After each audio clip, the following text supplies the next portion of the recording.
A stranger came to my door with a child and said she's yours. Then she handed me a letter in my husband's handwriting. Hi everyone. Before we get into today's video, I need your help. We've noticed that the channel's reach has been dropping a bit, and one of the best ways you can support us is by subscribing. It's quick, free, and helps us keep bringing you new and interesting stories. Your support means the world to us, and together we can grow this channel. Thank you so much. Now let's get to today's story. I'm writing from a temporary account for obvious reasons, and I've changed some details to protect my anonymity. The morning started like any other Saturday in October. I woke to sunlight streaming through white curtains, the smell of coffee drifting up from the kitchen, where Thomas had already started the pot. Outside, I could hear bird sparrows, I think, chattering in the oak tree that shaded our bedroom window. The house was quiet in that specific weekend way, full of peace and possibility. I stretched, pulled on my robe, and padded downstairs. Thomas was at the stove, making scrambled eggs, still in his pajama pants and the faded university t-shirt he'd owned since before we met. His hair was messy, sticking up in the back, the way it always did in the morning. He looked young like that, boyish, though we'd both turned 40 this year. "Morning, beautiful," he said, not looking up from the eggs. "Morning." I poured myself coffee, leaned against the counter. "What's the plan for today?" "I need to run into the office for a few hours. That client presentation is Monday, and I want to review the numbers one more time." "On a Saturday?" He shrugged apologetically. "You know how Bennett is. Everything has to be perfect." I did know. Thomas was a financial analyst, meticulous about his work to the point of obsession. It was one of the things I loved about him, his dedication, his attention to detail, the way he approached problems methodically and solved them. We'd been married for 12 years, 12 good years. We had a house in the suburbs with a yard and a vegetable garden. We had careers we enjoyed, friends we saw regularly, a life that felt stable and complete. We didn't have children, my choice initially, and then biology made the decision for us after 3 miscarriages that left us both emotionally exhausted. Thomas had been supportive through all of it, never blaming, never pushing. "We're enough," he'd said after the last one. "You and me, we're enough." And we were. "I'll probably be home by 2, Thomas said, plating the eggs. "We could go to that new Italian place for dinner?" "Sounds perfect." We ate breakfast together at the kitchen table, talking about nothing important. The neighbor's new fence, a movie we wanted to see, whether we should finally replace the living room couch. Normal conversation, safe conversation, the kind married people have when they're comfortable with each other. Thomas left at 9:30, kissing me goodbye at the door, like he always did. "Love you," he said. "Love you too." I watched his car pull out of the driveway, then spent the next hour cleaning the kitchen, throwing in a load of laundry, thinking about what I'd do with my free afternoon. Maybe read, maybe work in the garden, maybe just sit in the sunroom and do absolutely nothing. At 11:15, someone knocked on the door. I almost didn't answer it. We rarely got unexpected visitors, and I was comfortable in my weekend clothes, yoga pants, and one of Thomas's old sweatshirts. But the knocking persisted, urgent without being aggressive. I opened the door. A woman stood on my porch. She was maybe 30, thin to the point of gauntness, with dark circles under her eyes and hair pulled back in a messy ponytail. She wore jeans and a jacket that had seen better days. And in her arms, she held a little girl. The child was maybe 4 or 5 years old. Dark hair, big brown eyes, cheeks still round with childhood. She was staring at me with that intense, unblinking way children have, like she was trying to memorize my face. "Can I help you?" I asked, confused. The woman's eyes filled with tears. "Are you Catherine Morrison?" "Yes. Who are?" "I'm Sarah Chen." She said it like I should recognize the name. I didn't. "Can I come in? Please. I need to talk to you." Every instinct told me to say no, to close the door, call Thomas, maybe even call the police. But something in her expression stopped me. She looked desperate, yes, but also determined. And sad. So profoundly sad. "What is this about?" I asked, not moving from the doorway. Sarah looked down at the child in her arms, then back at me. "This is Emma," she said quietly. "She's 4 years old, and she's yours." The words didn't make sense. I heard them, but they bounced off my brain like stones off glass. "I'm sorry, what?" "She's yours," Sarah repeated, and now tears were sliding down her cheeks. "Yours and Thomas's." The world tilted. I gripped the doorframe to keep from falling.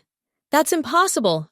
We don't have—" Sarah shifted the child in her arms and pulled an envelope from her jacket pocket. Her hands were shaking as she held it out to me.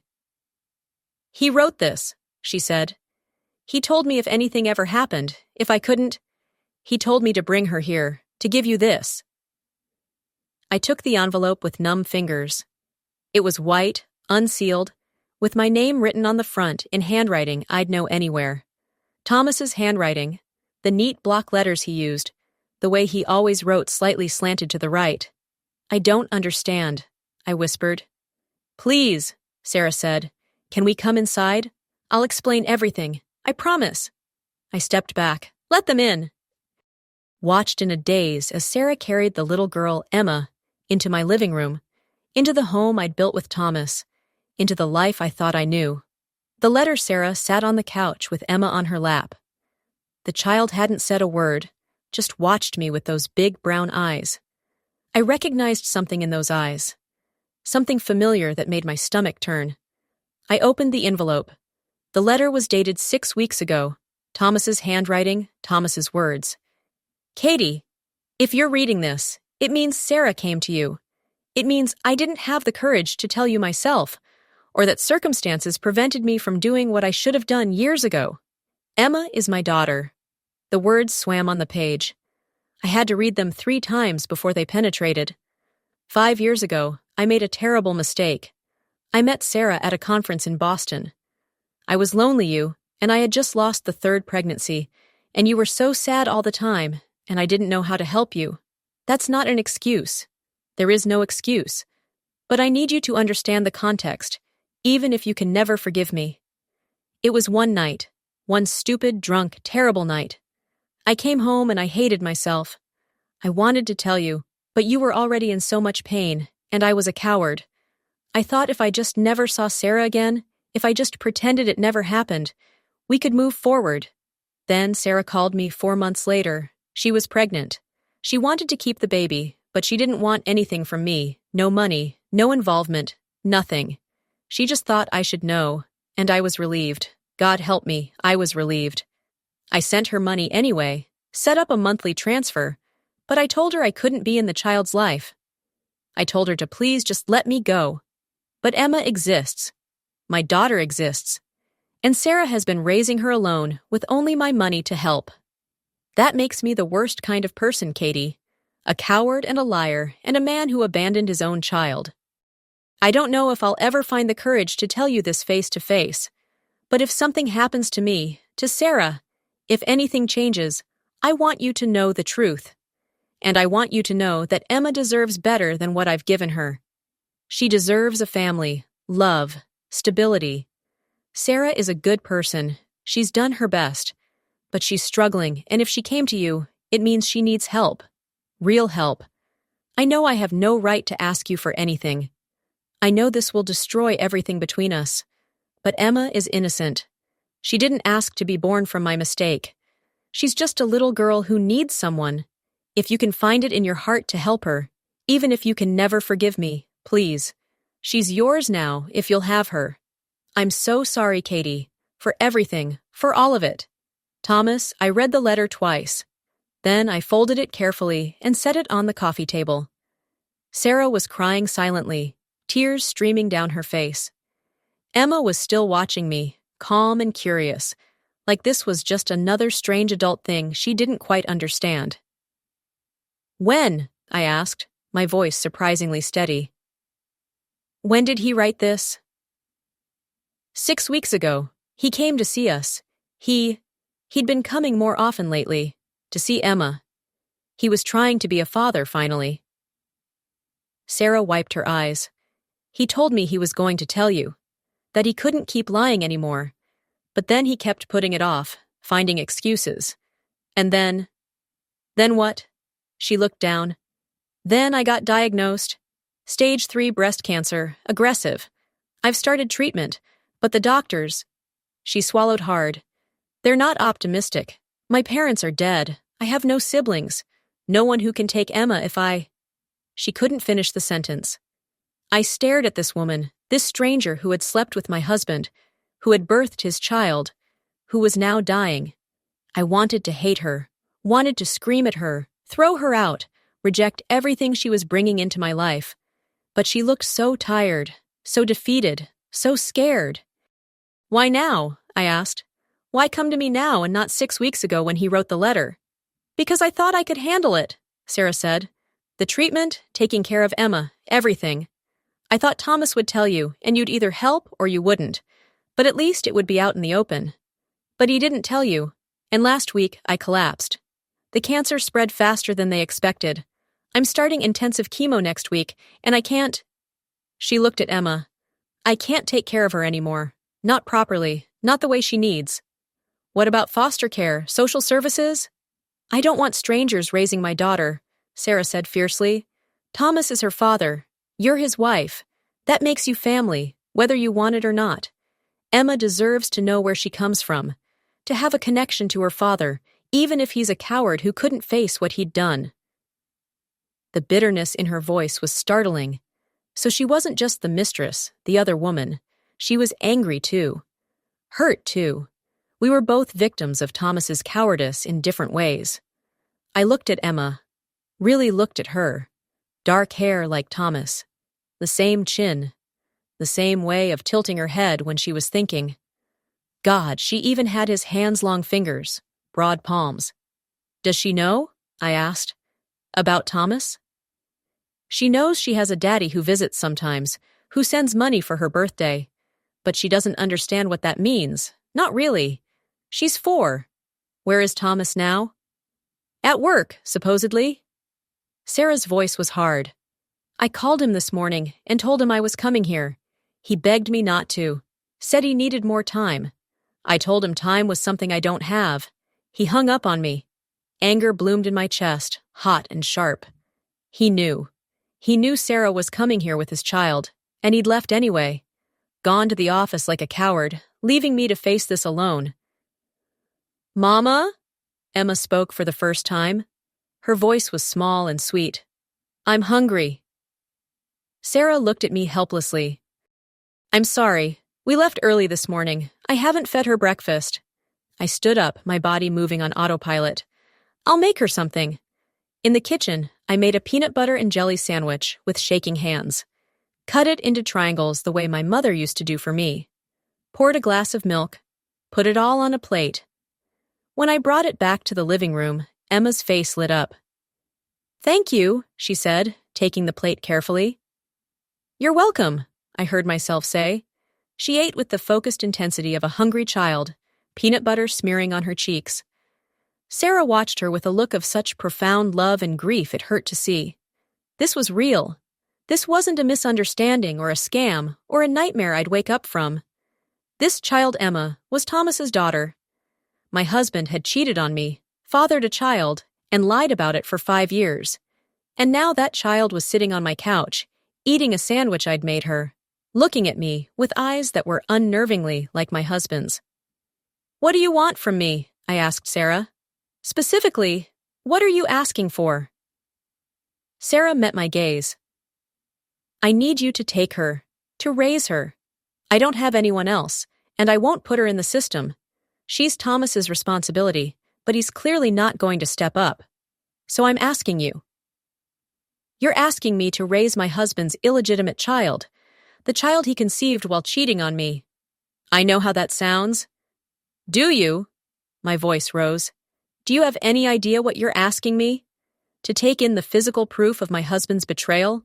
To look at her every day and remember that he lied to me for years? That while I was grieving our lost children, he was creating a new one with someone else? Emma stopped eating, her eyes going wide. Sarah put a protective hand on her shoulder. I know it's unfair, Sarah said quietly. I know you owe me nothing. But Emma didn't do anything wrong. She's innocent, and she needs someone. She needs her father. Where the hell is Thomas in all this? I told you, he's a coward. I laughed, and it came out bitter. That's one word for it. I pulled out my phone and dialed Thomas's number. It rang, and rang, and rang. Then went to voicemail. Thomas, I said, my voice shaking with rage. Get home, right now. Don't make excuses. Don't stop anywhere.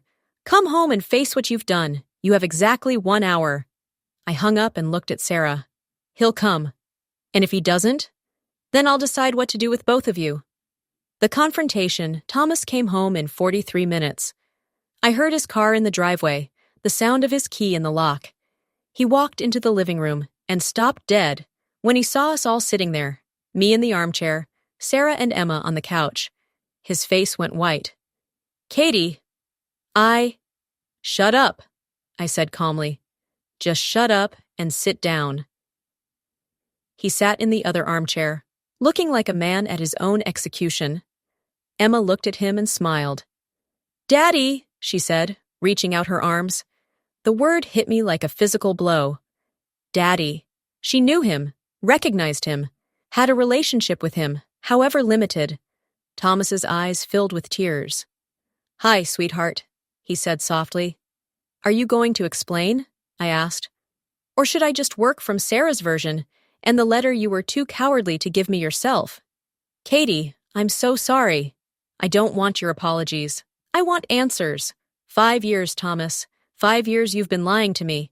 Coming home every night, kissing me, pretending our marriage was fine, making love to me, planning our future, all while you had a child with another woman. It wasn't like that. Then what was it like? Explain it to me. Make me understand how you could do this. He put his head in his hands. I don't know. I was stupid, selfish. After we lost the third baby, you were so broken, Katie, and I didn't know how to fix it. I felt helpless and guilty and like I was failing you. And then, at that conference, Sarah was there, and we were both drinking, and it just happened. Things don't just happen, Thomas. You made a choice, multiple choices, to sleep with her, to lie to me, to pay her off and pretend it never occurred, to let her raise your child alone while you played the devoted husband at home. I know, you're right. I have no excuse. Sarah spoke up. He's been seeing Emma more in the last year, coming to visit, bringing gifts, trying to be present, for what it's worth. It's worth nothing, I said harshly. He should have been present from the beginning. He should have told me the truth the moment he found out Sarah was pregnant. Instead, he chose to protect himself at everyone else's expense. Thomas looked at Emma, then at me. What do you want me to do? I want you to be a father, to take responsibility. Sarah is dying, Thomas. Dying. And she's asking us to take Emma because she has no one else. So what are you going to do about that? The silence stretched. Emma had gone quiet, sensing the adult tension, curling into Sarah's side. I'll take her, Thomas said finally. Of course I'll take her. She's my daughter. I should have been there from the start. I can't change the past, but I can do right by her now. And me? I asked. What about us? Our marriage? He looked at me with so much pain. I don't know, Katie. I've destroyed everything, haven't I? I don't expect you to forgive me. I don't expect you to stay. But Emma needs stability. She needs a home. And whether you're part of that or not, I have to provide it. I stood up. I need to think. Sarah, how long before you start treatment? 5 days? And you need somewhere for Emma to stay during that time? Ideally, I need somewhere permanent. The treatment is going to be months. I might not survive it.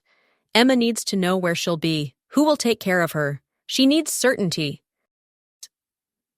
I looked at this little girl who was innocently caught in a web of adult failures, who hadn't asked to be born, who didn't deserve to be punished for her father's mistakes.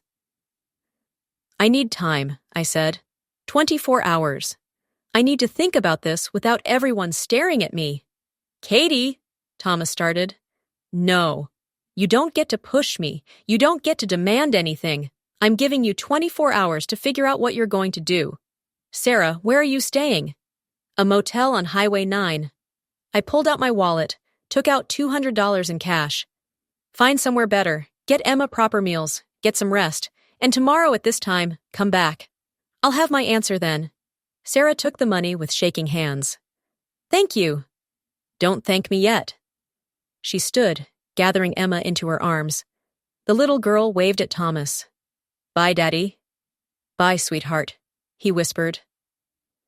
After they left, I stood in the living room, staring at my husband. This man I thought I knew. This stranger who had shared my life and my bed for 12 years while hiding an entire secret family. I'm going to my sister's, I said. Don't call me. Don't text me. Give me space to figure out what I'm going to do.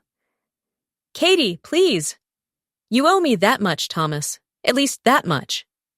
I went upstairs, packed a bag, and left without looking back. The decision. My sister Rachel listened to the whole story without interrupting. When I finished, she poured us both another glass of wine and said, So what are you going to do? I don't know. Yes, you do. You're just afraid to say it out loud. I looked at her. What do you mean? I mean, I've known you my whole life, Katie, and I know that look. You've already decided. You just need to work up the courage to admit it. I should leave him, I said. I should divorce him and move on and let him deal with the consequences of his actions alone. Should, Rachel agreed. But will you?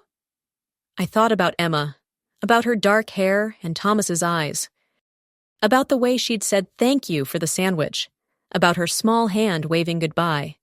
She's innocent, I whispered. So were you. So was Sarah, in a way. Thomas is the only guilty party here. But punishing him means punishing her. If I leave, if I refuse to help, Emma loses out on having any kind of stable family. She ends up in foster care or bouncing between temporary homes while Sarah goes through treatment. And if Sarah dies, not your responsibility. Isn't it? I looked at my sister. Thomas is my husband. That makes Emma... I don't know what it makes her, but she's connected to me now, whether I want it or not. You don't owe that child anything. Maybe not legally, but morally? Rachel, you should have seen her. She's 4 years old. She has no idea what's happening. She just knows her mother is sick, and her father is someone who visits sometimes. She deserves better than that. So does Thomas deserve to be forgiven? To have you help him raise the child he conceived while cheating on you? I don't know if he deserves forgiveness, I said honestly, but I know what kind of person I want to be, and I don't want to be someone who punishes a child for her father's sins. Rachel was quiet for a moment. You're thinking about the miscarriages. The words hit hard because they were true. I was thinking about them, about the 3 babies I'd lost, about the empty nursery we'd turned back into an office, about the grief that had never quite faded. I'm not trying to replace them, I said. Emma isn't a substitute for what we lost. But she's a child who needs a mother, and you're a woman who wanted to be one. Tears spilled down my cheeks. Is that wrong? Am I being naive, thinking I could do this? I think you're being incredibly brave, Rachel said gently, or incredibly foolish. Maybe both. But Katie, if you take this on, you need to be sure, because that little girl has already lost enough. She can't afford to have someone else abandon her. I know. And Thomas, your marriage? You can't just pretend this didn't happen. I'm not pretending anything. I don't know if I can forgive him. I don't know if we survive this. But Emma's welfare isn't conditional on whether Thomas and I stay together. If I choose to help her, it's because she needs help, not because I'm trying to save my marriage. Rachel reached across the table and took my hand. Then you've already decided. Yeah, I said, crying harder now. I think I have. 24 hours later, Sarah and Emma arrived at exactly 1 o'clock.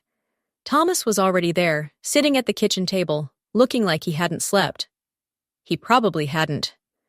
I'd been at Rachel's all night, and I could only imagine what he'd been going through. Good. He deserved to suffer a little. I'd come home an hour before they arrived, showered, changed clothes, put on my armor, a simple dress, light makeup, my wedding ring still on my finger, though I wasn't sure why. When Sarah walked in with Emma, the little girl was wearing a new dress. Sarah had used the money I gave her well. "Thank you for coming back," I said. "Did you decide?" Sarah asked. Her eyes were hollow with exhaustion and fear. "I did." I knelt down so I was eye level with Emma. "Hi, Emma. Do you remember me?" She nodded shyly. "I'm Katie. I'm your dad's wife. And I want to ask you something. Would you like to come stay with us for a while your mom gets better?" Emma looked at Sarah. "Mama!" "It's okay, baby," Sarah said, her voice breaking. "Katie and your daddy are going to take care of you. I'll visit when I can, but they're going to be your family now." "But I want you," Emma said, and hearing it broke my heart. "I know, sweetheart, and I'll always be your mama. But sometimes mamas need help, and Katie and your daddy are going to help us. Okay?" Emma's lower lip trembled. "Okay." I stood up and looked at Sarah. "We'll take her. I'll take her. Not because I've forgiven Thomas. Not because this is easy or fair or anything other than completely terrible, but because she's a child who needs stability and love, and I can provide that." Relief and grief warred on Sarah's face. "Thank you, God, thank you. But I have conditions," I continued. "You're still her mother. As long as you're alive, you're still her mother.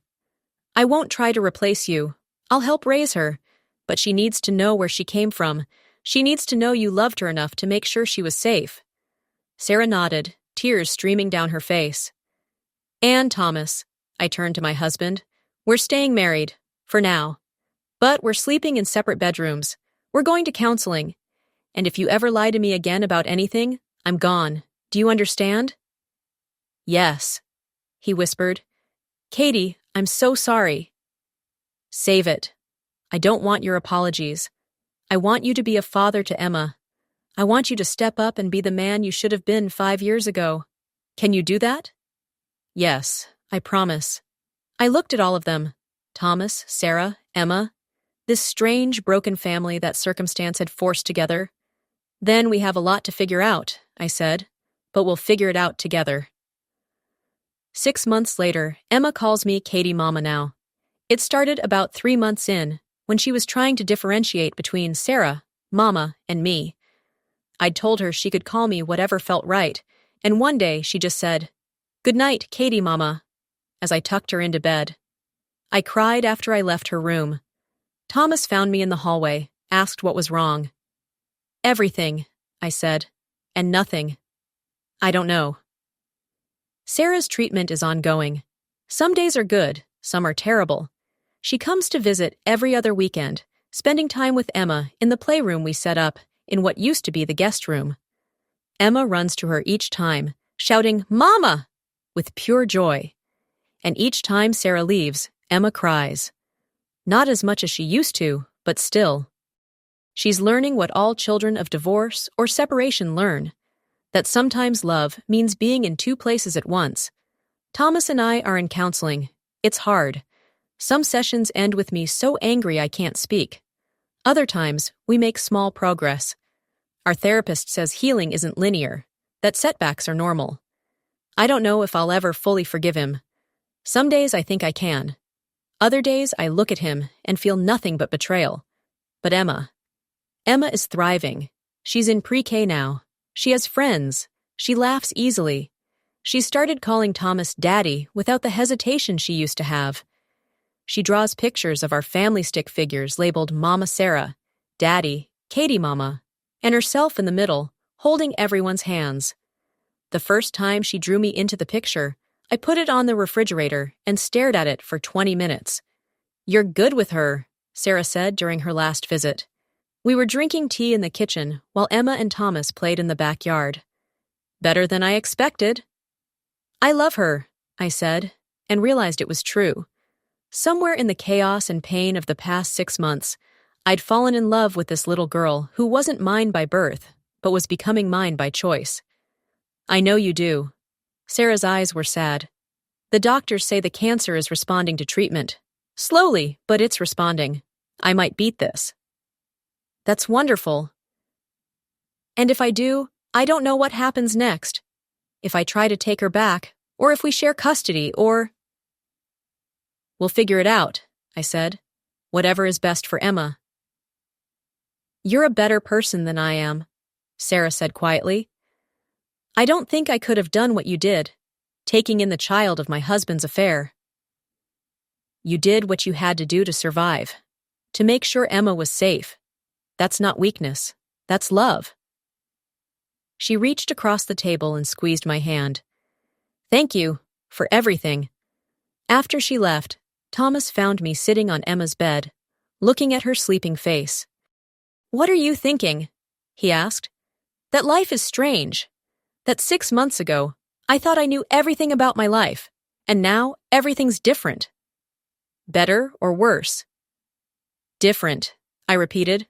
Not better, not worse, just different. He was quiet for a moment. Do you think you'll ever forgive me? I don't know, but I'm trying. For Emma's sake, and maybe for mine too. I love you, he said. I know I don't deserve to say that. I know I ruined what we had, but I still love you. I looked at him, at the man I married, at the father of the child sleeping in front of us. I know you do. I'm just not sure if that's enough anymore. What would be enough? Time, I said. Truth. Proving you can be the person you promised to be? Not through grand gestures, but through showing up every day. For Emma. For me. For yourself. I can do that. Then do it.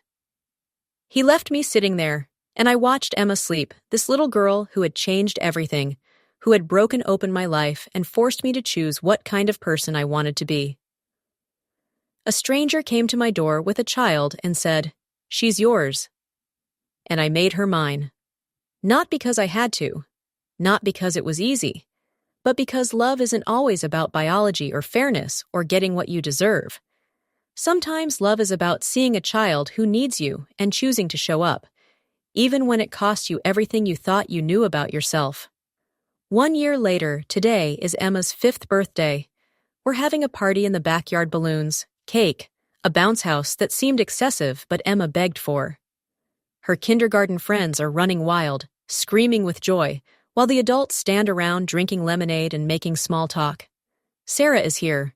She's in remission now, her hair growing back in soft curls. She looks healthy, alive, present in a way she wasn't a year ago. She and I have an odd relationship, not quite friends, not quite co-parents, but something that works for Emma's sake. Thomas is grilling hot dogs, laughing with the other dads. We're still in counseling. We still have separate bedrooms. But something has shifted between us. Not forgiveness exactly, but maybe the beginning of acceptance. Maybe the start of rebuilding something new from the wreckage of what we lost. Emma runs up to me, her face sticky with frosting. "Katie, Mama! Watch me on the bounce house!" "I'm watching," I promise. She runs off, and I feel Rachel come stand beside me. "You did good," my sister says. "Did I?" "Yeah, look at her. She's happy, adjusted, loved. You gave her that." "We all gave her that," I correct. "Me, Thomas, Sarah. It took all of us." "But you were the one who chose this. You could have walked away." Sometimes I still think about that, I admit. What my life would be like if I'd said no, if I'd divorced Thomas and let him deal with Emma alone. Easier, probably. Lonelier, I counter. Emptier. I lost a lot when Sarah came to my door that day, but I gained something too. Emma. Yeah, Emma. I watch her bouncing, her hair flying, her laugh carrying across the yard. She looks so much like Thomas, but she has her own spirit, her own personality. She's fierce and gentle and stubborn and sweet. She's mine.